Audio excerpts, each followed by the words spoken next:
அஸ்ஸலாமு அலைக்கும் வரஹ்மத்துல்லாஹி வபரகாத்துஹ். அல்ஹம்துலில்லாஹி வஹ்தா வஸ்ஸலாத்து வஸ்ஸலாமு அலா மல்லா நபிய பஅதா வபஅத்.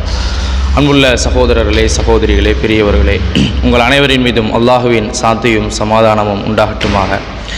அன்பார்ந்தவர்களே, பிற மதத்தவர்களோடு நபிகளார் என்ற தலைப்பில் நபிகள் நாயகம் என்று சொல்லக்கூடிய முஹம்மது ஸல்லல்லாஹு அலைஹி வஸல்லம் கடைசி இறைத்தூதர் நபிகள் நாயகம் அவர்கள் பிற மத மக்களோடு எப்படியெல்லாம் நடந்து கொண்டார்கள் என்ற சில செய்திகளை உங்களுக்கு முன்னால் சொல்லிக்கொள்ளலாம் என்று நினைக்கிறேன். இந்த உரை பேசப்படுவதற்கான முக்கியமான நோக்கம் என்ன அப்படின்னு சொன்னால், நபிகள் நாயகம் ஸல்லல்லாஹு அலைஹி வஸல்லம் அவர்கள் பிற மதத்தவர்களோடு எப்படி நடந்து கொண்டாங்க, அவங்க எப்படி அணுகினாங்க, அவங்களுடைய குணங்கள் என்ன அப்படிங்கிற செய்திகள் நமக்கு கிடைக்கும்.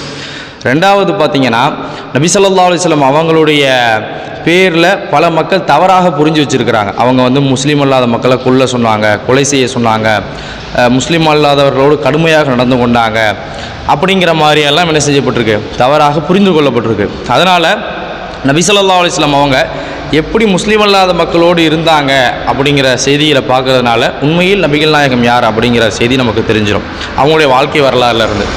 இதில் முதலாவதாக நபி ஸல்லல்லாஹு அலைஹி வஸல்லம் அவங்க முஸ்லீம் அல்லாத மக்களோடு இரக்கத்தோடு நடந்து கொள்ளக்கூடியவங்களாக இருந்தாங்க. முஸ்லீம் அல்லாத மக்களோடு இரக்கத்தோடு நடந்து கொள்ளக்கூடிய ஒருவராக இருந்தாங்க. நபிகள் நாயகத்தினுடைய வாழ்க்கையை பார்த்திங்கன்னா மொத்தம் 23 வருஷம் அவங்க இறை தூதராக பிரச்சாரம் செய்கிறாங்க. 63 வயசு வரையும் வாழ்ந்தாங்க. 40லேருந்து 23 வருஷம் வரைக்கும் அவங்களுடைய பிரச்சாரம் இருக்குது. இந்த 23ல் 13 வருஷம் மக்காவிலையும் பிறகு 10 வருஷம் மதீனாலையும் இருக்காங்க. இந்த மக்காவில் இருக்கும்போது 13 வருஷமும் பல துன்பங்களுக்கு என்ன செய்கிறாங்க, ஆளாகிறாங்க. நபிகள் நாயகம் அவர்களும் அவரை இறை தூதராக ஏற்றுக்கொண்ட மற்ற மக்களும், அவருடைய குடும்பத்தார், அவருடைய உறவினர்கள், அவருடைய நண்பர்கள், தோழர்கள், பெண்கள், இப்படி என்ன செய்கிறாங்க, நபிகள் நாயகத்தை ஏற்றுக்கொண்டவங்க அந்த இஸ்லாமிய மார்க்கத்தை எதிர்க்கக்கூடியவங்களால் துன்புறுத்தப்படுறாங்க, பலர் கொல்லப்படுறாங்க, பலர் என்ன செய்யப்படுறாங்க, வேதனை செய்யப்படுறாங்க. இப்படியெல்லாம் நடந்துக்கிட்டு இருக்குது. இப்படி நடக்கக்கூடிய இந்த நேரத்திலையும் கூட, ஏன்னா நபிகள் நாயகத்துக்கு விருப்பமானவங்கள்லாம் கொல்லப்பட்டிருக்காங்க, நபிகள் நாயகத்துக்கு நெருக்கமானவங்கள்லாம் துன்பத்தில் இருக்கிறாங்க, அதாவது துன்பம் அனுபவிச்சுட்டு இருக்காங்க, அவங்களால் குடும்பம் செய்யப்பட்டுக்கிட்டு இருக்காங்க அந்த மக்காவால் எதிரிகளால். அப்படிப்பட்ட நேரத்தில் நபி அவர்களிடத்தில் சொல்கிறாங்க ஒருத்தர், நம்ம இவ்வளோ கஷ்டப்படுறோமே, நீங்கள் அல்லாஹ்விடத்தில் அவங்களுக்கு சாபத்தை கேளுங்க, அதாவது நீங்கள் அவங்கள சபிங்க, அவங்களுக்கு எதிராக பிரார்த்தனை செய்யுங்க அப்படின்னு சொல்லும்போது நபிகள் நாயகம் அவங்க சொன்னாங்க, நான் சபிப்பவனாக அனுப்பப்படவில்லை, நான் இந்த உலகத்துக்கு அருளாகத்தான் அனுப்பப்பட்டேன் அப்படின்னு, நான் சபிக்க மாட்டேன் என்று நபி ஸல்லல்லாஹு அலைஹி வஸல்லம் அவங்க சொல்லியிருக்காங்க. வேறு சில இடங்களில் சபிச்சிருக்கிறாங்க இஸ்லாமிய மார்க்கத்துக்கு தொந்தரவு தர நேரத்தில். ஆனால் முஸ்லீம்களுக்கு நபிகள் நாயகத்துக்கு தனிப்பட்ட ரீதியாக, அதுவும் இஸ்லாத்தின் காரணமாகத்தான், ஆனாலும் கூட இவங்களுக்கு தொல்லை கொடுப்பதன் காரணமாக நபி ஸல்லல்லாஹு அலைஹி வஸல்லம் அவங்க என்ன செய்யலை, அவங்கள சபிக்கலை, நான் ஒரு அருளாகத்தான் அனுப்பப்பட்டேன் அப்படின்னு சொன்னாங்க. ஆனால் அதுக்கு மாற்றமாக நடந்தவங்கண்டா எப்படின்னு சொன்னால், எதிர்க்கக்கூடிய மக்களாக இருந்தாலும் அல்லது முஸ்லீம் அல்லாதவர்களாக இருந்தாலும் அவங்களுக்காக பிரார்த்தனை செய்யக்கூடியவங்களாக நபி ஸல்லல்லாஹு அலைஹி வஸல்லம் அவங்க இருந்தாங்க. உதாரணமாக முதுர்கோத்திரம் அப்படின்னு சொல்லுவாங்க, ஒரு குடும்பம் இருந்தாங்க. அவங்க அதாவது மழை இல்லாமல் வறட்சியாக இருந்தது, அவங்களுக்கு வியாபாரம் இல்லை, அவங்களுக்கு வாழ்வாதாரம் கிடையாது. இப்படிப்பட்ட சூழலில் அவங்களுடைய பேர் சொல்லப்படுது, நீங்கள் அவங்களுக்கு பிரார்த்திங்க அப்படிங்கும்போது நபி அவர்கள் அவங்களுக்கு மழைக்காக பிரார்த்தனை செஞ்சாங்க அப்படிங்கிற செய்தியை அவங்களுடைய வாழ்க்கையில் பார்க்கலாம். தாயிஃப் என்ற அப்படிங்கிற ஒரு ஊருக்கு போகிறாங்க. அந்த ஊருக்கு போய் இஸ்லாமிய பிரச்சாரத்தை செய்கிறாங்க. அங்கே உள்ள மக்கள் எல்லாம் பல கஷ்டங்களுக்கு உள்ளாக்கி நபிகள் நாயகம் அவங்கள அடித்து விரட்டுறாங்க, சிறுவர்களை கொண்டு அடித்து விரட்டுறாங்க, கல் எடுத்து அடித்து விரட்டுறாங்க, இப்படியான கஷ்டங்களை கொடுத்துமே கூட அவங்களுக்கு இறைவனுடைய புறத்திலிருந்து ஒரு வாய்ப்பு கிடைக்கிது. என்ன அப்படின்னா, இறைவனுடைய படைப்பு வானவர் அப்படின்னு சொல்லப்படுவாங்க, ஜிப்ரீல் அப்படின்னு சொல்லக்கூடியவர், அவங்க ஒரு தனி ஒரு படைப்பு. இவர் என்ன செய்கிறாருன்னா, இறைத்தூதர் நபிகள் நாயகம் அவங்கள்ட்ட சொல்கிறாங்க, நீங்கள் ஒரு வார்த்தை சொல்லுங்கள், இந்த 2 மலைகளுக்கு மத்தியில் வச்சு இந்த மக்களை அழிச்சிடலாம் அப்படின்னு சொல்லிட்டு. அப்படிப்பட்ட ஒரு சூழல் நம்ம கூட நபிகள் நாயகம் அவங்க சொன்னாங்க, வேணாம், அவங்கள விட்டுருங்க, இப்படி செய்ய வேணாம், இவங்க ஏற்றுக்கொள்ளாவிட்டாலும் இவர்களுடைய சந்ததிகள் நாளை இந்த மார்க்கத்தை ஏற்றுக்கொள்ளலாம், இவங்க அல்லாஹ்வை மட்டுமே வணங்கக்கூடிய, இஸ்லாமை மட்டுமே பின்பற்றக்கூடிய ஒரு மக்களாக ஆகலாம் அப்படின்னு தன்னை துன்புறுத்தி அந்த மக்களையும் கூட நபி ஸல்லல்லாஹு அலைஹி வஸல்லம் அவங்களுக்கும் இரக்கம் காட்டினாங்க அப்படிங்கிற செய்திகளில் இது ஒன்றாக முக்கிய செய்தியாக இதை பார்க்க முடியுது. எந்த அளவுக்கு இன்னும் இரக்கத்தோடு நடந்து கொண்டாங்க அப்படின்னு சொன்னால், நபிகள் நாயகம் அவர்கள் ஒரு அரசாங்கம் அமைக்கப்பட்ட பிறகு ஒரு ஆட்சி தலைவராக இருக்கிறாங்க. அவங்க இஸ்லாமிய ஆட்சி செய்கிறாங்க. பொதுவாக நாடுகளுக்கு மத்தியில் போர் வர அடிப்படையில் இஸ்லாமிய மார்க்கத்தை பின்பற்றக்கூடிய நபிகள் நாயகம் அவங்களுக்கும் எதிர்நாட்டுக்கும் போர் வருது. அந்த போர்லேயும் கூட நபி ஸல்லல்லாஹு அலைஹி வஸல்லம் போருடைய சட்டங்களை சொல்கிறாங்க. எதிரிகளாக இருந்தாலும் அவர்களுடைய பெண்களை நீங்கள் கொல்லக்கூடாது, அவர்களுடைய குழந்தைகளை நீங்கள் கொல்லக்கூடாது, அவர்களுடைய மதகுருமார்களை கொல்லக்கூடாது, அவர்களுடைய பொருட்களை நீங்கள் சேதப்படுத்தக்கூடாது அப்படின்னு சொல்லிட்டு ஒரு பட்டியலை சொல்கிறாங்க. போர்லேயும் கூட எதிரிகளுக்கு இரக்கம் காட்டக்கூடிய ஒரு மனிதராக நபி ஸல்லல்லாஹு அலைஹி வஸல்லம் அவங்க இருந்தாங்க அப்படிங்கிற செய்திகளை பார்க்க முடியுது. இது எல்லாமே நான் ஒரு குறிப்பிட்ட தலைப்புகள் சொல்லிட்டு வருவேன். இதில் சில செய்திகள் மட்டும் என்ன செய்வேன் நான் சொல்லுவேன், நமக்கு அந்த சப்ஜெக்ட் புரிஞ்சால் போதும். இது முதலாவது, நபி அவர்கள் இரக்கத்தோடு இருந்தாங்க. ரெண்டாவது செய்தி, அன்புள்ள சகோதரர்களே, முஸ்லீம் அல்லாதவர்களோடு உறவை பேணி வாழக்கூடிய ஒரு மனிதராக நபி ஸல்லல்லாஹு அலைஹி வஸல்லம் அவங்க இருந்தாங்க. அவங்க இறை தூதராக ஆன பிறகு மற்றவங்களாம் முஸ்லீம் அல்லாதவங்களாகத்தான் இருக்கிறாங்க. ஆனால் முஹம்மது ஸல்லல்லாஹு அலைஹி வஸல்லம் அவங்களுடைய ஆரம்ப காட்ட பிரச்சாரத்திலிருந்து கடைசி வரைக்கும் இந்த உறவு விஷயத்தில் எந்த ஒரு மாற்றத்தையும் செஞ்சு கொள்ளலை. அதாவது அவங்களோட பேசக்கூடாது, உறவாடக்கூடாது அப்படிலாம் சொல்லலை. இன்னும் சொல்லப்போனால் உறவாடணும்னு சொன்னாங்க. எந்த அளவுக்குனா, நபி அவர்கள் இறை தூதராக ஆக்கப்பட்டு மக்கள் எல்லாம் அழைக்கிறாங்க, அவங்களுடைய உறவினர்கள்லாம் வர்றாங்க. அவங்க சொல்கிறாங்க, நான் ஒரு இறை தூதரை என்னை ஏற்றுக்கொள்ளணும், இப்படி மறுமை பற்றிய விஷயங்கள், அல்லாஹ் ஒருவனைத்தை வணங்கணும், இப்படியான இஸ்லாமிய பிரச்சாரத்தை செஞ்சுட்டு சொல்கிறாங்க. நீங்கள் இதையெல்லாம் ஏற்றுக்கொள்கிறீங்களோ இல்லையோ, ஆனால் உங்களுக்கும் எனக்கும் மத்தியில் உறவு முறை இருக்குது, நம்ம ரத்த சொந்தம். அந்த உறவு முறையை நான் என்றைக்கும் நினச்சி வாழ்வேன், அதை காய விட மாட்டேன் என்று உங்களோடு நான் உறவு கொண்டாடத்தான் செய்வேன், என்னை ஏற்றுக்கொள்ளாவிட்டாலும் அப்படின்னு நபிகள் நாயகம் சொன்ன செய்தியை பார்க்க முடியுது. இன்னும் சொல்லப்போனால் பல இடங்களில் நபிகள் நாயகம் அவங்க உறவினர்களோடு சேர்ந்து வாழ சொன்னாங்க, முஸ்லீம் அல்லாதவர்களுக்கு மத்தியிலையுமே கூட. அதாவது ஒருத்தர் வந்து முஸ்லீமாக இருக்கார், அவருடைய தாயோ சகோதரனோ முஸ்லீம் அல்லாதவங்களாக இருந்தால் கூட அவங்க வந்து உன்னுடைய சகோதரன், உன்னுடைய சகோதரி, உன்னுடைய பெற்றோர், உடைய குடும்பம், எனவே அவங்களோட ரத்த சொந்தத்தை நீ கொண்டாடணும், உறவு கொண்டாடணும் அப்படின்னு நபிகள் நாயகம் வலியுறுத்தி இருக்கிறாங்க. அஸ்மா அப்படின்னு சொல்லக்கூடிய ஒரு பெண், அவங்க வந்து முஸ்லீம் ஆகிடுறாங்க, அவங்களுடைய தாய் வந்து முஸ்லீம் அல்லாதவங்களாக இருக்கிறாங்க. அப்போ இவங்க வந்து கேட்குறாங்க, அல்லாஹுடைய தூதரே, என்னுடைய தாய் இருக்கிறாங்க, இவங்களுக்கு நான் வந்து பணிவிடை செய்யலாமா, அவங்களோட நான் உறவாடலாமா அப்படின்னு கேட்குறாங்க. நபி அவர்கள் சொன்னாங்க, அவங்களோட நீங்கள் உறவாடுங்க அப்படின்னு சொல்லிட்டு கூடுதலாக இன்னொரு விஷயத்தையும் சொன்னாங்க, அவங்க ஏதாச்சும் அன்பளிப்பு கொடுத்தா அதை நீங்கள் வாங்கிக்கோங்க அப்படின்னு. அப்போ உறவாட சொன்னாங்க அப்படிங்கிற பல செய்திகளை நம்ம பார்க்க முடியுது. எந்த அளவுக்கு அப்படின்னு சொன்னால், இரத்த உறவை பேணுபவன் நம்மை சார்ந்தவன் அல்ல அப்படின்னு நபி அவர்கள் சொன்னாங்க. இரத்த உறவை பேணாதவன் நம்மை சார்ந்தவன் அல்லன்னு சொன்னாங்க. இரத்த உறவை பேணலை அப்படின்னு சொன்னால் அது மிகப்பெரிய பாவம் அப்படின்னு நபி அவர்கள் சொன்னாங்க. இது முஸ்லீம் அல்லாதவர்களுக்கும் சேர்த்து தான் இது என்ன செய்யும் வரும். அடுத்தது மூன்றாவதாக சகோதரர்களே, முஸ்லீம் அல்லாதவர்களுக்கு தர்மங்கள் செய்யக்கூடியவர்களாக, அதிகமான உதவிகள் செய்யக்கூடியவங்களாக நபி அவர்கள் இருந்தாங்க. இது ஏன் சொல்கிறேன் அப்படின்னா, உதாரணத்துக்கு இன்றைக்கி மக்கள் எப்படி தப்பாக புரிஞ்சு வச்சுருக்காங்கன்னா, முஸ்லீம்களிடத்தில் முஸ்லீம் அல்லாத ஒருத்தர் வந்து தர்மம் கேட்டால் உதவி கேட்டால் செய்ய மாட்டாங்க அப்படின்னு ஃபர்தா அணிஞ்சு முஸ்லீம் வேஷம் போட்டு இந்த தர்மம் கேட்குறதெல்லாம் நம்ம பார்க்குறோம். ஏன்னா அவங்க அப்படி புரிஞ்சு வச்சுருக்காங்க. சில பொழுதுகளில் முஸ்லீம்கள் கூட அதுக்கு காரணமாக அமையலாம். ஆனால் நபி அவர்களை பார்த்தீங்க அப்படின்னா, அவங்க முஸ்லீம் அல்லாதவர்களுக்கு உதவி செய்யக்கூடியவர்களாக, தர்மம் செய்யக்கூடியவங்களாக இருந்த செய்தியை நம்ம பார்க்க முடியுது. அதுக்கு அதாவது அப்துல்லா இப்னு அம்ரு அப்படின்னு சொல்லக்கூடிய ஒருவர், நபியினுடைய தோழர், அவர் வீட்டில் என்ன செய்யப்படுதுன்னா, ஒரு ஆடு அறுக்கப்படுது. அந்த ஆடு அறுக்கப்பட்ட செய்தி கேட்டோம்னா இவர் சொல்கிறாரு, நம்முடைய பக்கத்து வீட்டுக்காரர் வந்து யூதர் இருக்காரு, அவருக்கு நீங்கள் அந்த ஆடுடைய அந்த ஒரு பங்கு கொடுத்தீங்களா அப்படின்னு. அதை விசாரிச்சுட்டு அவர் சொல்கிறாரு, நபி அவர்கள் சொல்ல நான் கேட்டேன், எந்த அளவுக்கு அப்படின்னா இந்த விஷயத்துக்கு முக்கியத்துவம் கொடுத்துருக்காங்கன்னு சொல்லிட்டு, எந்த அளவுக்கு முக்கியத்துவம் கொடுத்துருக்காங்கன்னா, என் பக்கத்து வீட்டுக்காரரு என்னுடைய சொத்துல வாரிசாகி விடுவாரோ என்று நான் பயப்படக்கூடிய அளவுக்கு ஜிப்ரையில் இருக்காரே வானவர், அவர் எனக்கு உபதேசம் செய்தார், அறிவுறுத்தி கொண்டே இருந்தார் அப்படின்னு நபிகள் நாயகம் அவங்க சொன்ன செய்தியை இவர் என்ன செய்கிறார் கேட்டிருக்கார்.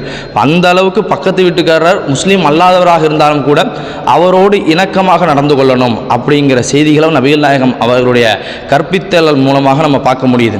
இன்னும் சொல்ல போனால், பக்கத்து வீட்டுக்காரங்க எந்த மதத்தவர்களாக இருந்தாலும் கூட அவங்களிடத்துல வந்து நல்ல முறையில் நடந்து கொள்ளணும், அவங்களுக்கு தொல்லை தரக்கூடாது அப்படிங்கிற பல செய்திகளை என்ன செய்ய முடியுது, நம்ம பார்க்க முடியுது. அடுத்தது பாருங்கள், நபிகள் நாயகம் ஸல்லல்லாஹு அலைஹி வஸல்லம் அவங்கள்ட்ட வந்து ஒரு மனிதர் வர்றார், முஸ்லீம் அல்லாதவராக இருக்கிறாரு. அவர் வந்து இந்த மாதிரி எனக்கு இவ்வளவு எண்ணிக்கையில் ஆடுகள் வேணும்னு சொல்லி அதிகமான அளவுக்கு தான் கேட்குறாரு. அப்படி கேட்கும்போது கூட நபிகள் நாயகம் என்ன செய்கிறாரு அப்படின்னா, முஸ்லீம்களுடைய அந்த பைத்துல் மால் அப்படி சொல்லுவாங்க, அந்த இதில் இருந்து இருக்கக்கூடிய ஆடுகள், சரிங்களா, முஸ்லீம்களுடைய அதாவது பொருளாதாரத்திலிருந்து ஆடுகள் எந்த அளவுக்குனா, 2 மலைகளுக்கு மத்தியில் அடக்குனா எந்த அளவு எவ்வளோ ஆடு வரும், அவ்வளவு ஆடையும் தர்மமாக கொடுத்து அனுப்பினாங்க அப்படிங்கிற செய்தியை நபிகள் நாயகம் அவங்களுடைய வாழ்க்கையில் பார்க்கலாம். அவர் வாங்கிட்டு போனவர் இருக்கிறாரே, அவர் என்ன போய் என்ன சொன்னாருன்னா, அவங்க சமுதாயத்தில் நீங்கள் வந்து இஸ்லாமிய மார்க்கத்தை ஏற்றுக்கொள்ளுங்கள், இந்த நபி ஸல்லல்லாஹு அலைஹி வஸல்லம் இருக்கிறாரு, அவர் தாராள மனசுடையவராக இருக்கிறாரு, ஏழைகளுக்கு வாரி வழங்குறாரு, இந்த மார்க்கத்தை நீங்கள் ஏற்றுக்கொள்ளுங்கன்னு பிரச்சாரம் செய்யக்கூடிய அளவுக்கு அதிகமான அளவுக்கு தர்மம் செஞ்சாங்க அப்படிங்கிற செய்தியை நம்ம பார்க்கலாம். இன்னும் சொல்ல போனால் ஆயிஷா ரலியல்லாஹு அன்ஹா நபி அவர்களுடைய மனைவி, அவங்க என்ன செய்கிறாங்க அப்படின்னா, அவங்க நான் மற்ற செய்தி கூட பொதுவாக பொதுவெளியில் நடந்துருக்கலாம், ஆனால் இந்த செய்தியை பார்த்தீங்கன்னா அவங்களுடைய வீட்டில் நடக்குது. ஒரு யூத பெண் வந்து தர்மம் கேட்குறாங்க, நபி அவருடைய மனைவி தர்மம் செய்கிறாங்க, அவங்க இவங்களுக்காக பிரார்த்தனை செஞ்சுட்டு போகிறாங்க. இந்த செய்தி நபி அவருடைய வரலாறில் பதிவு செய்யப்பட்டிருக்கு. இந்த செய்தி எதுக்காக நான் சொல்கிறேன் அப்படின்னா, நபிகள் நாயகம் ஸல்லல்லாஹு அலைஹி வஸல்லம் அவர்களும் அவருடைய குடும்பத்தார்களும் நபி அவருடைய சமுதாயமும் முஸ்லீம் அல்லாதவர்களுக்கு தர்மம் செஞ்சு உதவி செய்யக்கூடியவங்களாகத்தான் இருந்தாங்க அப்படிங்கிறதெல்லாம் பதிவு செய்யப்பட்டிருக்கு. அப்படித்தான் நபி அவர்கள் வாழ்ந்தாங்க அப்படிங்கிறத நம்ம பார்க்க முடியுது. அது மட்டுமல்ல, முஸ்லீம் அல்லாதவர்கள் அடிமைகளாக இருப்பாங்க. அந்த காலத்தில் அடிமைகள் முறை சிஸ்டம் ஒன்று இருந்தது. அந்த அடிமைகளுக்காக என்ன செஞ்சாங்க அப்படின்னா, நபிகள் நாயகம் பல விதத்தில் அவங்களுக்கு உதவி செஞ்சாங்க. முக்கியமாக அவங்க கட்டளை போட்டாங்க, நீங்கள் அடிமைகளை அடிக்காதீங்க, அவங்களோட நல்ல முறையில் நடந்து கொள்ளணும் அப்படிங்கிறலாம் சொல்கிறாங்க. அதே நேரத்தில் நீங்கள் அடிமைகளை அடிக்கக்கூடாது.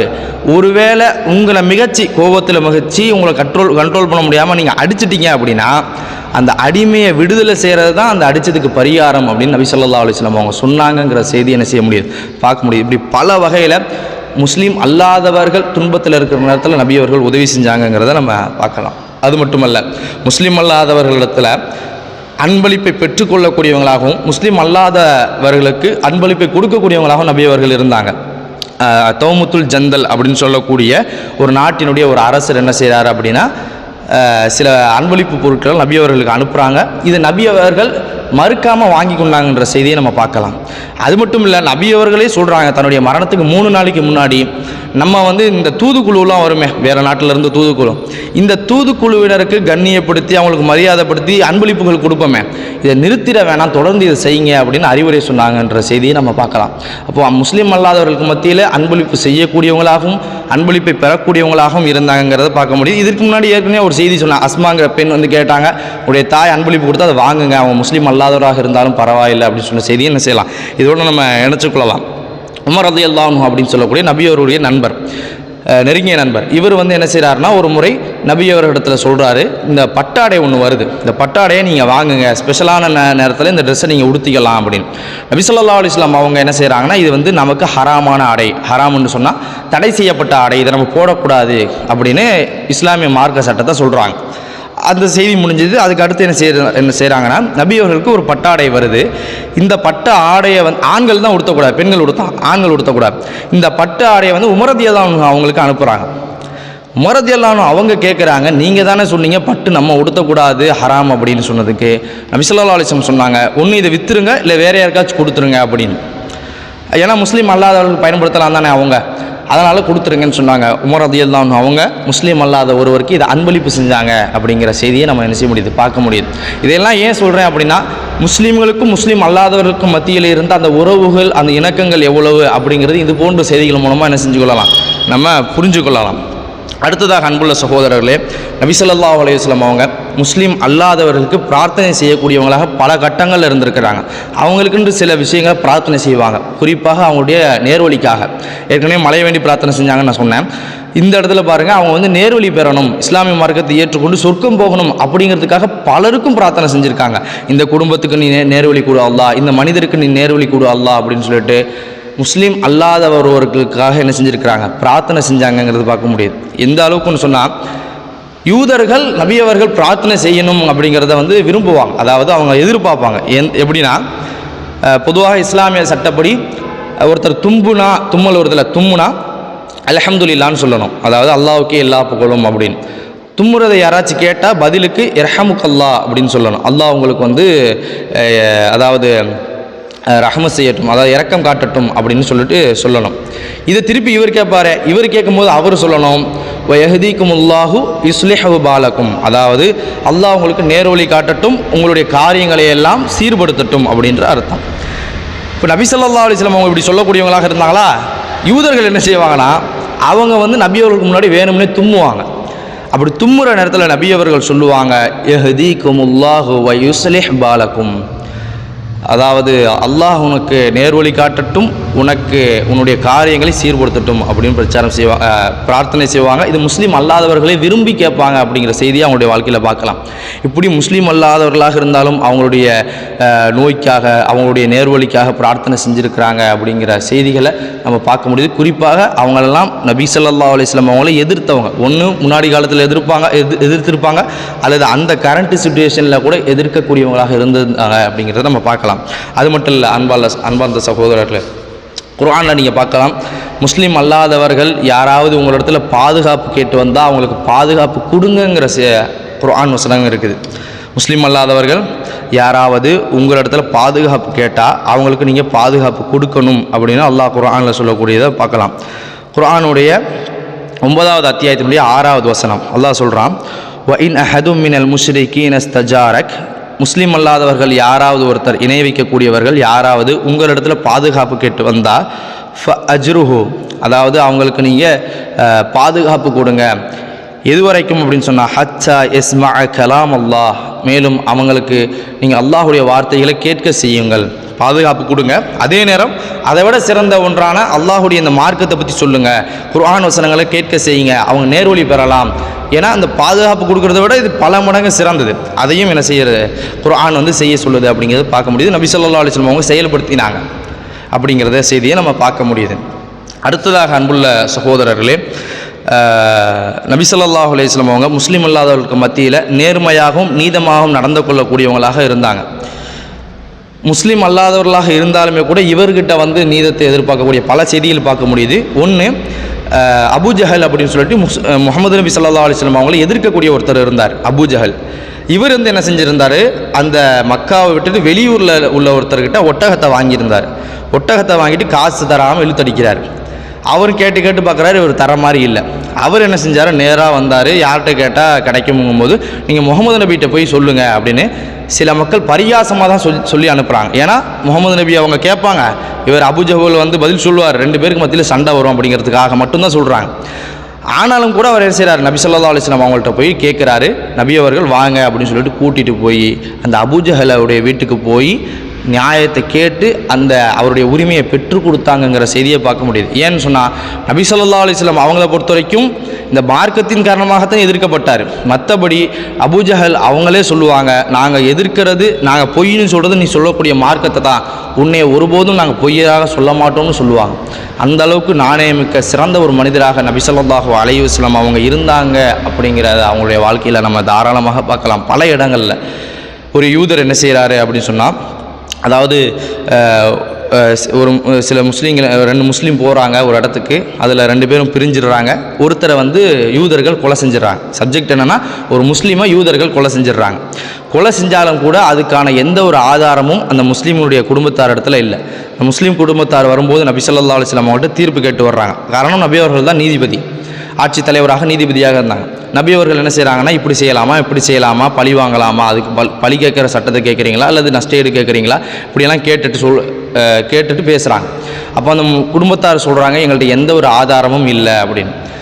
இப்போ கடைசியில் நபி அவர்கள் என்ன செய்கிறாங்க அப்படின்னா, நபிகள் நாயகம் ஸல்லல்லாஹு அலைஹி வஸல்லம் அவங்க நினச்சிருந்தா அந்த யூத மக்களை என்ன செஞ்சுருக்கலாம், தண்டிச்சிருக்கலாம். காரணம், அதிகாரம் அவங்கள்ட்ட தான் இருக்குது. ஆனாலும் கூட நபி அவர்கள் என்ன செஞ்சாங்க தெரியுமா, எந்த ஆதாரமும் இல்லை, எனவே இந்த யூதர்களை நம்ம ஆதாரம் இல்லாமல் தண்டிக்க முடியாது, எனவே இவர்களுக்கு பகரமாக அவங்களுடைய அந்த பைத்துல் மால்னு சொல்லுவாங்க, அதாவது அரசாங்க பணம், இதில் இருந்து சில ஒட்டகங்கள் அல்லது ஆடுகள் அதுக்கு பகரமாக கொடுத்து அந்த வழக்கை முடித்தாங்கங்கிறது பார்க்க முடியுது. இதில் யூதர்கள் அநியாயமாக தண்டிக்கப்படலைங்கிற செய்தி என்ன செய்யலாம், நம்ம பார்த்து கொள்ளலாம். அடுத்தது 8வதாக அன்புள்ள சகோதரர்களே, நபி அவர்கள் அதிகார துஷ்பிரயோகம் செய்யாத ஒரு மனிதராக இருந்தார். முஸ்லீம் அல்லாதவர்களுக்கு மத்தியிலேயும் கூட ஒரு மனிதர் ஜாபிர் அப்படின்னு சொல்லக்கூடியவர் ஒரு யூதர்கிட்ட சில இதை கடன் வாங்கியிருந்தார். விளைச்சல் வந்தவொடனே நான் கொடுத்துருவேன்னு சொன்னார். ஆனால் அந்த அவருடைய தோட்டத்தில் என்ன செய்யலை, விளைச்சல் கொடுக்கல. அப்படி விளைச்சல் கொடுக்காத போது அவர் இன்னும் 1 வருஷம் எனக்கு டைம் தாங்க, நான் கடனை திருப்பி தந்துடுவேங்கிறாரு. அந்த யூதர் என்ன செய்கிறாருன்னா, இதுக்கு உடன்படலை, எனக்கு என்னுடைய நேரம் வந்துருச்சு, எனக்கு நீ கொடுத்து தான் ஆகணும்னு சொல்கிறார். இந்த வழக்கு நபிகள் நாயகம் ஸல்லல்லாஹு அலைஹி வஸல்லம் அவங்கள்ட்ட போகுது. நபிகள் நாயகம் ஸல்லல்லாஹு அலைஹி வஸல்லம் அவங்க என்ன செய்கிறாங்க, ஒரு ஆட்சி தலைவராக இருந்தும் கூட தன்னுடைய அதிகாரத்தை தவறாக பயன்படுத்தாமல், ஏன்னா முஸ்லீமுக்கு தான் இந்த இடத்துல வழக்குவது, ஒரு யூதர்கிட்ட தான் கடன் வாங்கியிருக்காரு. நீ என்னப்பா இந்த நாட்டில் சிறுபான்மையாக தான் வாழ்கிற, சொல்கிறத கேட்டுட்டு இருந்துரு அப்படின்னு நபிகள் நாயகம் சொல்லலை. என்ன செய்கிறாங்க அப்படின்னா, அவகாசம் கேட்க போவோம்னு சொல்லிட்டு போய் அவகாசம் கேட்குறாங்க. இன்னும் ஒரு வருஷம் டைம் தாங்கன்னு சொல்லி டைம் கேட்குறாங்க. 1க்கு 3 முறை கேட்டும் கூட அவர் ஒத்துக்கலை. கடைசியில் என்ன செய்கிறாங்கன்னா, சில பேரிச்சம்பழத்தை எல்லாம் கொடுத்து தான் அந்த கடனை அடைச்சி தான் அந்த வழக்கு முடியுதுங்கிறத நம்ம பார்க்க முடியுது. இன்னொரு சம்பவம் என்ன அப்படின்னு சொன்னால், ரூமா அப்படிங்கிற ஒரு கிணறு, அந்த மதீனாவில் வந்து ஒரு கட்டத்தில் தண்ணீர் வந்து பஞ்சமாகிறது, வறட்சி ஆகிறது, தண்ணி பஞ்சம் ஏற்படுது. அப்போ வந்து அந்த ரூமாங்கிற ஒரு கிணறுல மட்டும் தண்ணி எடுக்க முடியுது, அங்கே மட்டும் அந்த வசதி இருக்குது. ஆனால் அந்த கிணறு யாரோடது அப்படின்னா ஒரு யூதருடையது. நபி ஸல்லல்லாஹு அலைஹி வஸல்லம் வந்து அந்த கிணறை கேட்குறாங்க, அவர் வந்து தரமாட்டிக்கிறாரு, விலைக்கு தான் தருவேன்னு சொல்கிறார். நபி ஸல்லல்லாஹு அலைஹி வஸல்லம் ஒரு ஆட்சி தலைவர், நினச்சிருந்தால் அதிகாரத்தை பயன்படுத்தி அதை வாங்கியிருக்கலாம் என்ன. ஆனால் அவங்க என்ன செஞ்சாங்க அப்படின்னா, இந்த கிணறை யார் வாங்கி மக்களுக்கு அதை பொதுவாக விடுறாங்களோ அவருக்கு சொர்க்கம் கிடைக்கும்னு ஒரு அறிவிப்பு விடுறாங்க. உஸ்மான் ரலியல்லாஹு அன்ஹு அப்படின்னு சொல்லக்கூடிய ஒருவர் என்ன செய்கிறார், நபிகள் நாயகத்தினுடைய நண்பர், நபிகள் நாயகத்தினுடைய மருமகன். இவர் என்ன செய்கிறார் அப்படின்னா, அந்த கிணறை விலைக்கு வாங்கி மக்களுக்கு பொதுவாக விட்டாருங்கிற செய்தியை பார்க்க முடியுது. அப்போ இது போன்ற செய்திகள் எல்லாம் நபி ஸல்லல்லாஹு அலைஹி வஸல்லம் அவங்க அதிகாரத்தை பயன்படுத்தி மக்களை வந்து ஆளலை, துஷ்பிரயோகம் செய்யலை அப்படிங்கிறத நம்ம பார்க்க முடியுது. 9வது அன்புள்ள சகோதரர்களே, முஸ்லீம் அல்லாதவர்களுக்கு மத்தியில் கொடுக்கல் வாங்கல் உறவு இருந்துச்சு அப்படிங்கிறது பல செய்திகளை நம்ம பார்க்கலாம். உதாரணமாக நபி ஸல்லல்லாஹு அலைஹி வஸல்லம் அவங்க ஒரு ஆட்சி தலைவராக இருந்தாலும் கூட தன்னுடைய பொருளாதாரத்துக்கு தன்னுடைய கவசம், போர்க்கவசம் இருக்கேன், இதை ஒரு யூதர்கிட்ட அடமானம் வச்சு கடன் பெற்று வாழ்ந்தாங்க. மரணிக்கிற நேரத்தில் அது அடமானத்தில் தான் இருந்துச்சு அப்படிங்கிற செய்தியை நம்ம பார்க்க முடியுது. அவங்களோட கொடுக்கல் வாங்கல் உறவில் இருந்தாங்கிறதுக்கு இது ஒரு ஆதாரம். 10வதாக முஸ்லீம் அல்லாதவர்களுக்கு நலம் விசாரிக்கக்கூடியவங்களாக நபி ஸல்லல்லாஹு அலைஹி வஸல்லம் அவங்க இருந்தாங்க. நபி அவர்களுக்கு யூத சிறுவர் ஒருத்தர் வந்து பணிவிடை செய்யக்கூடிய ஒருத்தராக இருந்தார், அவங்களுக்கு வேலை செய்யக்கூடிய ஒருத்தராக இருந்தார். இந்த இடத்துல பாருங்கள், முஸ்லீம் அல்லாத யூதராக இருந்தாலும் கூட, யூதர்களில் பலர் நபி ஸல்லல்லாஹு அலைஹி வஸல்லம் அவங்களுக்கு எதிராக பல வேலை செஞ்சுக்கிட்டு இருந்தாங்க. அப்படி இருந்தாலும் கூட ஒரு யூத சிறுவனை தன்னோட வேலை செய்யக்கூடிய பணியாட்களாக நபி ஸல்லல்லாஹு அலைஹி வஸல்லம் வச்சுருந்தாங்க, வேலை செய்யக்கூடிய ஒரு பையனாக வச்சுருந்தாங்க. அந்த யூதரை வந்து ஒரு நாள் உடம்பு சரியில்லாமல் போகுது. இதை கேள்விப்பட்டு நபி அவர்கள் நலம் விசாரிக்க போனாங்கங்கிற செய்தியை நம்ம பார்க்கலாம். போன இடத்துல என்ன செய்கிறாங்க அப்படின்னா, ஒருவேளை இவர் மரணிச்சா நரகம் போயிடுவார், ஏன்னா நபி ஸல்லல்லாஹு அலைஹி வஸல்லம் அவங்களுடைய மார்க்கத்தினுடைய நிலைப்பாடு அது. அப்போ என்ன செய்கிறாங்கன்னா, நீ இஸ்லாத்தை ஏற்றுக்கொள்ளுன்னு பிரச்சாரம் செய்கிறாங்க. அவருடைய தந்தை என்ன செய்கிறாங்க, நீங்கள் வந்து அபுல் காசிம், நபி ஸல்லல்லாஹு அலைஹி வஸல்லம் அவங்கள அபுல் காசிம்னு சொல்லுவாங்க. இவர் சொல்கிறத கட்டுப்படுன்னு மகனை சொல்கிறாரு. மகன் இஸ்லாத்தை ஏற்றுக்கொள்கிறாரு. நபி அவர்கள் வெளியே வந்து சொன்னாங்க, வீட்டுக்கு வெளியே வந்து, நரகத்திலிருந்து ஒரு சிறுவனை பாதுகாத்த அல்லாஹுக்கே எல்லா புகழும் அப்படின்னு சொன்னாங்க. அப்படின்னா எந்த அளவுக்கு உண்மையாக யதார்த்தமாக எந்த ஒரு வெளிப்புறத்துக்கும் காட்டாமல் உண்மையிலேயே அவன் சொர்க்கத்துக்கு போகணும், நரகத்திலேருந்து பாதுகாக்கப்படணுன்ற ஆசையோடு அவனை அணுகி அவனுக்கு பிரச்சாரம் செஞ்சு அவனை போய் சந்திக்க போயிருப்பாங்க அப்படிங்கிறது இந்த செய்தியில் என்ன செய்யலாம், நம்ம புரிஞ்சுக்கொள்ளலாம். 11வது அன்புள்ள சகோதரர்களே, வீணான கலகங்கள் ஏற்படக்கூடாதுன்னு நபி ஸல்லல்லாஹு அலைஹி வஸல்லம் ரொம்ப சகிப்புத்தன்மையோடு இருந்தாங்கன்ற பல செய்திகள் நம்ம பார்க்கலாம். உதாரணமாக யூதர்கள் என்ன செய்வாங்க அப்படின்னு சொன்னால், நபி ஸல்லல்லாஹு அலைஹி வஸல்லம் அவங்கள வம்பிழுப்பாங்க. எப்படி, அஸ்ஸலாமு அலைக்கும் அப்படின்னு சொன்னால் உங்கள் மீது சாந்தி உண்டாகட்டும்னு அர்த்தம். அஸ்ஸாமு அலைக்கும் அப்படின்னு சொன்னால் உங்களுக்கு மரணம் வரட்டும்னு அர்த்தம். உங்களுக்கு மரணம் உண்டாகட்டும் அப்படின்னு ரெண்டுமே ஒரே மாதிரியான வார்த்தையாக தான் இருக்கும் சொல்லும்போது. இந்த யூதர்கள் என்ன செய்வாங்கன்னா, வேணும்னா அஸ்ஸாமு அலைக்கும்னு சொல்லி வருவாங்க. அப்போ நபி அவர்கள்ட்ட வந்து இப்படி சொல்கிற நேரத்தில் நபி அவர்கள் அலைக்கும்னு சொல்கிறாங்க. இந்த நேரத்தில் அவங்களுடைய மனைவி இதை பார்க்குறாங்க, நபி அவருடைய மனைவி. அவங்க கேட்குறாங்க, அவங்க என்ன சொன்னாங்கன்றது உங்களுக்கு தெரியுமா, நம்ம ஏன் அவங்கள விடணும் அப்படின்ற மாதிரி கேட்கும்போது, நீங்கள் பொறுமையாக இருங்க, நளினத்தோடு இதை அணுகுங்க, நான் என்ன சொன்னேன்னு நீங்கள் பார்க்கலையா அப்படின்னு சொல்கிறாங்க. நான் அலைக்கும்னு சொன்னேன், இது உங்களுக்கும் ஏற்படட்டும் அப்படின்னு தான் நான் சொன்னேன். இந்த இடத்துல நபி அவர்கள் ஒரு சிறந்த நளின போக்கு கையாளுறாங்க. நபி அவர்கள் ஒரு ஆட்சி தலைவர், நினச்சா என்ன வேணால் செய்யலாம். ஆனாலும் கூட இந்த இடத்துல தேவையில்லாத பிரச்சனைகள் வர வேணாம், கலகங்கள் ஏற்பட வேணாம் அப்படின்னு அது அழகான முறையில் அணுகி அந்த விஷயத்தை முடித்தாங்கங்கிற செய்தியை அவங்களுடைய வாழ்க்கையில் என்ன செய்ய முடியுது, நம்ம பார்க்க முடியுது. நபி ஸல்லல்லாஹு அலைஹி வஸல்லம் அவங்களுக்கு ஆட்டில் விஷம் வச்சு கொடுத்தாங்க சாப்பிட்றதுக்கு. யூதர்கள் என்ன செஞ்சாங்க, ஆட்டில் விஷம் வச்சு கொடுத்தாங்க. ஒரு பெண் தான் கொடுத்தாங்க. அதை கண்டுபிடிச்சிடுறாங்க நபி அவர்கள். ஆனாலும் கூட நபி அவர்கள் என்ன செஞ்சாங்க, அந்த பெண்ணை கொல்லவான்னு கேட்கும்போது, மரண தண்டனை கொடுக்கப்படணும், கொல்லவான் கேட்கப்படுற நேரத்தில் விட்டுறலாம் அப்படின்னு சொன்னாங்க. ஏன்னா நபி ஸல்லல்லாஹு அலைஹி வஸல்லம் அவங்களோட சொந்த அவங்களுக்கு தான் அது பாதிப்பு ஏற்படுத்துச்சு. அப்போ என்ன செஞ்சாங்க, நபி ஸல்லல்லாஹு அலைஹி வஸல்லம் வேணா விட்டுறலாம் அப்படின்னு தனக்கு விஷம் வச்ச ஒரு யூத பெண்ணையும் நபி அவர்கள் மன்னிச்சாங்க அப்படிங்கிற செய்தியை நம்ம பார்க்கலாம். அன்புள்ள சகோதரர்களே, இப்படி பல இடங்களில் ஒரு மனிதனால் கற்பனையே செய்ய முடியாத அளவுக்கு நபி ஸல்லல்லாஹு அலைஹி வஸல்லம் அவங்க சிறந்த ஒரு முன்மாதிரியாக வாழ்ந்தாங்க அப்படிங்கிறத பார்க்க முடியுது. ஒரு யூதருடைய சடலம் கொண்டு போகப்பட்டுச்சு. நபி அவர்கள் பார்த்தாங்க, எந்திரிச்சு நின்னாங்க. இது யூதருடைய சடலமாச்சே, ஒரு யூதனுடைய பிரேதம் தானே போகுது அப்படின்னு சொல்லும்போது அதுவும் ஒரு உயிர் தானே அப்படின்னு இந்த உலகத்திற்கு உச்சகட்ட கருணையை வெளிக்காட்டிய ஒரு மனிதர் தான் நபிகள் நாயகம் ஸல்லல்லாஹு அலைஹி வஸல்லம் அவர்கள். அடுத்தது 12வதாக பிற மதத்தவர்களோடு, அதாவது பிற மதத்தவங்க நீதியாக இருந்தால் அது நபி அவர்கள் ஒத்துப்பாங்க, அது ஏற்றுக்கொள்வாங்க. ஒரு முறை நஜ்ஜாஷி அப்படிங்கிற ஒரு மன்னர், ஒரு கிறிஸ்தவ மன்னர், ஆனாலும் கூட நபி அவர்கள் தன்னை சார்ந்த தோழர்களுக்கு பிரச்சனை ஏற்படுது அப்படிங்கிற ஒரு நெருக்கடியான சூழலில் நீங்கள் இந்த நாட்டுக்கு போங்க, இந்த நாட்டில் நஜ்ஜாஷி அப்படின்னு சொல்லக்கூடிய ஒரு நீதமான நேர்மையான ஒரு தலைவர், ஒரு மன்னர் இருக்கிறாரு, அவர்கிட்ட நீங்கள் போங்கன்னு சொல்லி அனுப்பி வச்சாங்க. அப்போ அவருடைய நீதத்தை ஒரு முஸ்லீம் அல்லாதவராக இருந்தாலும் ஏற்றுக்கொள்கிறாங்க. இன்றைக்கு கிறிஸ்தவர்களை எத்தனையோ பேர் நபிகள் நாயகத்தை எதிர்க்கக்கூடியவங்க நபி ஸல்லல்லாஹு அலைஹி வஸல்லம் அவருடைய நேர்மைகளை நீதிகளை ஏற்றுக்கொள்றதில்ல. உண்மையா இல்லையா? அவங்கள திட்டுறதை பார்க்க முடியுது, மோசமாக பேசுகிறத பார்க்க முடியுது.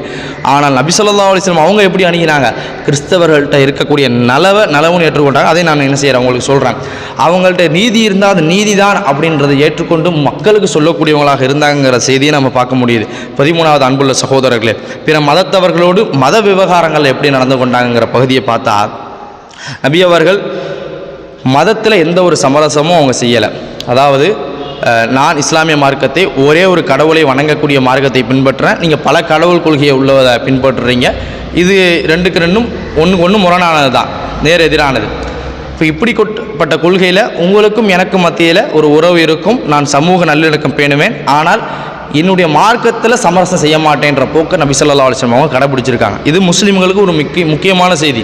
ஏன்னா இன்றைக்கி மத நல்லிணக்கம் அப்படிங்கிற பேரில் முஸ்லீம் அல்லாதவர்களுடைய கலாச்சாரங்களை, முஸ்லீம் அல்லாதவருடைய வழிபாடுகளில் பங்கெடுக்கக்கூடிய முஸ்லீம்கள் எத்தனையோ பேரை பார்க்குறோம், எத்தனையோ தலைவர்களை பார்க்குறோம்.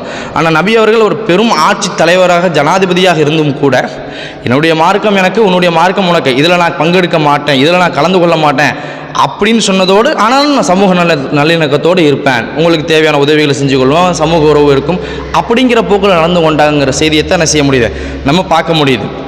எந்த அளவுக்கு அப்படின்னு சொன்னால், முஸ்லீம் அல்லாதவர்களை சொல்கிறாங்க, நீங்கள் என்னுடைய கடவுளை வணங்குங்க, நாங்கள் அல்லாஹ்வை வணங்குறோம் இப்படிங்கிற மாதிரி சில பேச்சுவார்த்தை நடக்குது.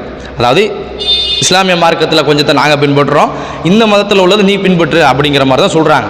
அப்போ நபி அவர்கள் சொல்கிறாங்க, என்னுடைய மார்க்கம் எனக்கு, உங்களுடைய மார்க்கம் உங்களுக்கு, இதனுடைய நற்கூலிகளையும் உங்களுடைய கூலிகளையும் நீங்கள் அடைஞ்சு கொள்ளுவீங்க, இதில் நான் சமரசம் செய்ய முடியாது அப்படின்னு நபி ஸல்லல்லாஹு அலைஹி வஸல்லம் அவங்க சொன்னாங்கங்கிற செய்தியை என்ன செய்ய முடியுது. அதாவது சொல்வதற்கு இறைவன் கட்டளையிட்டான் அப்படிங்கிற செய்தியை நம்ம பார்த்துக்கொள்ளலாம்.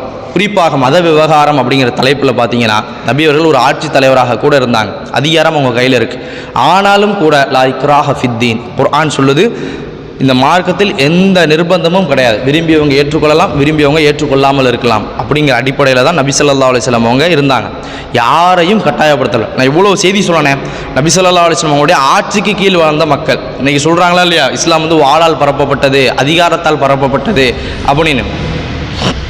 ஆனால் நபி ஸல்லல்லாஹு அலைஹி வஸல்லம் அவங்களுடைய வாழ்க்கையிலே இவ்வளவு செய்தியும் பாருங்கள், முஸ்லீம் அல்லாதவர்கள் அவங்களுடைய வீடு வரைக்கும் என்ன செஞ்சுருக்காங்க, வாழ்ந்துருக்கிறாங்க. அவங்கள இஸ்லாமை ஏற்க சொல்லி கட்டாயப்படுத்தலை, வேணும்னா பிரச்சாரம் செய்வாங்க அப்படிங்கிறதோட செய்ய முடியுது, பார்க்க முடியுது. அதுவும் குறிப்பாக பிரச்சாரங்கிற பேரில் அவங்களுடைய மதத்தை அவமதித்து அவங்கள வம்பிழுத்து சண்டைக்கு போகிற மாதிரியான அணுகுமுறை கூட அவங்க செய்யலை.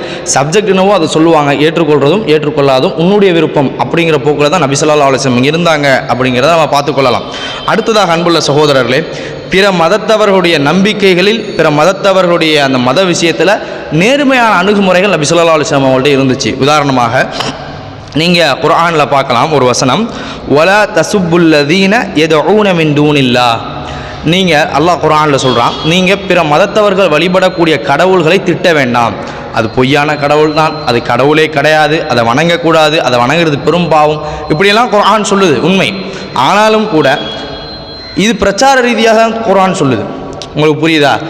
அவங்க ஒரு கடவுளை, ஒரு சிலையை கடவுள்னு நினைக்கிறாங்களா, அந்த சிலையை நீ தேவையில்லாமல் திட்டாத, அப்படி திட்டினீங்கன்னா அவங்க அல்லாஹ்வை திட்டுவாங்க அப்படின்னு அல்லாஹ் குர்ஆனில் சொல்கிறான். இப்போ இந்த போக்கில் தான் நபி ஸல்லல்லாஹு அலைஹி வஸல்லம் அவங்க இருந்தாங்க. பிற மதத்தவருடைய நம்பிக்கைகளில் வந்து சரி தவற பேசுவாங்களே தவிர அதை வந்து இன்றைக்கு உள்ள பல கிறிஸ்தவர்களே என்ன செய்ய முடியுது, நம்ம பார்க்க முடியுது. இஸ்லாமிய மார்க்கத்தை மோசமாக சரி தவற நம்ம பேசலாம், இது சரி இது தப்பு, இது ஆதாரம் இல்லை அப்படின்னு. ஆனால் இஸ்லாமிய மார்க்கத்தையும் முஹம்மது ஸல்லல்லாஹு அலைஹி வஸல்லம் அவங்களை எந்த அளவுக்கு மோசமாக விமர்சிக்கக்கூடியதை நம்ம பார்க்க முடியுது. எல்லாரும் கிடையாது, சில கிறிஸ்தவர்கள். ஆனால் நபி ஸல்லல்லாஹு அலைஹி வஸல்லம் அப்படி இல்லை, கண்ணியமான முறையில் நடந்து கொள்ளக்கூடியவங்களாக இருந்தாங்க. நீங்கள் குர்ஆனில் பார்க்கலாம், கிறிஸ்தவர்கள் அல்லது யூதர்கள் ரெண்டு பேருமே முஸ்லீம்களோட சில விஷயங்களில் சம்மந்தப்படுவாங்க, இறை தூதர்கள் விஷயத்தில். ஏன்னா அவங்க ஏற்றுக்கொள்ளக்கூடிய இறை தூதர்களை முஸ்லீம்கள் ஏற்றுக்கொள்கிறோம் இறை தூதர் அப்படின்னு. அவங்க ஏற்றுக்கொள்ளக்கூடிய இறை தூதர்களை முஸ்லீம்கள் ஏற்றுக்கொள்ளலை அப்படின்னா நாங்கள் முஸ்லீம் ஆக முடியாது. இதுதான் இஸ்லாத்தினுடைய அதாவது இஸ்லாமிய மார்க்கத்தினுடைய கொள்கை. இப்படி இருக்கிற நேரத்தில் உங்களுக்கு இப்படி சொன்னால் புரியும். இப்போது கிறிஸ்தவர்கள் வந்து முஹம்மது நபி ஸல்லல்லாஹு அலைஹி வஸல்லம் அவங்கள ஏற்றுக்கொள்ளலை. முஸ்லீம்கள் அவங்களுடைய தூதராக இருக்கக்கூடிய ஈசா அலைஹிஸ்ஸலாம் இயேசுவை வந்து ஏற்றுக்கொள்கிறோம். அவங்க என்ன செய்கிறாங்கன்னா, அவங்க ஏற்றுக்கொள்ளாத ஒரு தூதராக இருக்கக்கூடிய முஹம்மது ஸல்லல்லாஹு அலைஹி வஸல்லம் அவங்கள எவ்வளவு மோசமாக பேச முடியுமோ அவ்வளோ பேசுகிறாங்க. ஆனால் முஸ்லீம்கள் நாங்கள் என்ன செய்ய முடியாது, பேச முடியாதுங்கிறத விட அவங்கள நாங்கள் சிறப்பான மனிதர்களில் புனிதர்களாக நம்பக்கூடிய சமுதாயம் முஸ்லீம் சமுதாயம். இப்படித்தான் இஸ்லாம் என்ன செய்யுது, குர்ஆன் அணுகுது. நீங்கள் குர்ஆனில் பார்க்கலாம், பல இறை தூதருடைய பெயர்களில் பல அத்தியாயங்கள் இருக்குது. கிறிஸ்தவ சமுதாயத்தையும் யூத சமுதாயத்தையும் அழைக்கும் போது கூட யா அஹ்லல் கிதாப் அதாவது வேதக்காரர்களே அப்படின்னு அவங்கள கண்ணியமாக அழைக்குது, அவங்கள மோசமாக பேரை சொல்லி அழைக்கல. இன்னும் சொல்லப்போனால் யா பனி இஸ்ரவேலர்களே, இஸ்ராயலினுடைய சந்ததிகளே அப்படின்னு கண்ணியமான கௌரவமான வார்த்தையால் தான் குர்ஆன் அவங்கள அழைச்சி பேசுது அப்படிங்கிறத நம்ம பார்க்க முடியுது. அப்போது பிற மதத்தவர்களுடைய நம்பிக்கை விஷயத்தில் நபி ஸல்லல்லாஹு அலைஹி வஸல்லம் அவங்க கௌரவமான மரியாதையான அணுகுமுறைகளில் தான் இருந்தாங்கிறதுக்கு பல ஆதாரங்கள் என்ன செய்ய முடியும், பார்க்க முடியும். குர்ஆனில் ஒரு இடத்துல கூட பிற மதத்தவர்கள் வந்து அவங்கள காயப்படுத்துகிறமான எந்த ஒரு வார்த்தையும் கிடையாது. ஆனால் நீங்கள் இதை பார்க்கலாம், இது சரி இது தவறு, இயேசு கடவுளா இல்லையாங்கிற இடத்துல குர்ஆன் பேசும் அவர் கடவுள் கிடையாதுன்னு. ஆனால் இயேசுடைய சிறப்பு பேசுகிற இடத்துல பைபிளோட சிறந்த முறையில் குர்ஆன் பேசும். இதுதான் இஸ்லாம். இப்போ இந்த விஷயத்தை நான் செய்யணும், நம்ம புரிஞ்சுக்கணும். ஆக அன்புள்ள சகோதரர்களே, இதுவெல்லாம் நீண்ட தலைப்பாக பேசப்பட வேண்டியது. என்னுடைய இந்த உரையிலே நீங்கள் புரிஞ்சிருப்பீங்க. நான் வெறும் தலைப்புகளை சொல்லி சில விஷயங்களை தான் நான் செஞ்சேன். நான் உங்களுக்கு சொன்னேன், நமக்கு சப்ஜெக்ட் விளங்கணும். முஹம்மது ஸல்லல்லாஹு அலைஹி வஸல்லம் அவங்க முஸ்லீம் அல்லாதவரோடு எப்படி இருந்தாங்கங்கிற அந்த தகவல்கள் நமக்கு வந்துச்சு அப்படின்னு சொன்னால், நான் ஆரம்பத்தில் சொன்ன மாதிரி நபியர்களுடைய வாழ்க்கை என்ன, அவங்க எப்படிப்பட்டவர் அப்படிங்கிறத தெரிஞ்சு கொள்ளலாம். அவர்கள் மீது சொல்லப்படக்கூடிய தவறான அவதூறுகளுக்கு இது ஒரு பதிலாகவும் என்ன செய்யும், அமையும். படைத்த இறைவன் எதை கேட்டோமோ எதை பேசினோமோ அதிலிருந்து படிப்பினை பெறக்கூடிய மக்களாக முஹம்மது ஸல்லல்லாஹு அலைஹி வஸல்லம் அவர்கள் ஒரு சிறந்த முன்மாதிரியாக இருக்கக்கூடியவராக இருக்கிறார். அந்த முன்மாதிரி பின்பற்றக்கூடிய ஒரு மக்களாக நபி ஸல்லல்லாஹு அலைஹி வஸல்லம் அவங்களை பற்றி அல்லாஹ் சொல்லும்போது சொல்கிறான், லக்கத் கான லக்கும் ஃபீ ரசூலில்லாஹி உஸ்வத்துன் ஹஸனா, இந்த இறை தூதர் இடத்துல உங்களுக்கு அழகிய முன்மாதிரி இருக்குது அப்படின்னு சொல்கிறான். அந்த முன்மாதிரியை பின்பற்றக்கூடியவர்களாக எல்லா சமுதாய மக்களும் ஆகணும். நீங்களும் இந்த இஸ்லாமிய மார்க்கத்தை பற்றி படிங்க. நபி அவருடைய நீதங்கள் இதுவெல்லாம் அவர் இறை தூதர் அப்படிங்கிறதுக்கான மிக முக்கியமான ஆதாரங்கள்.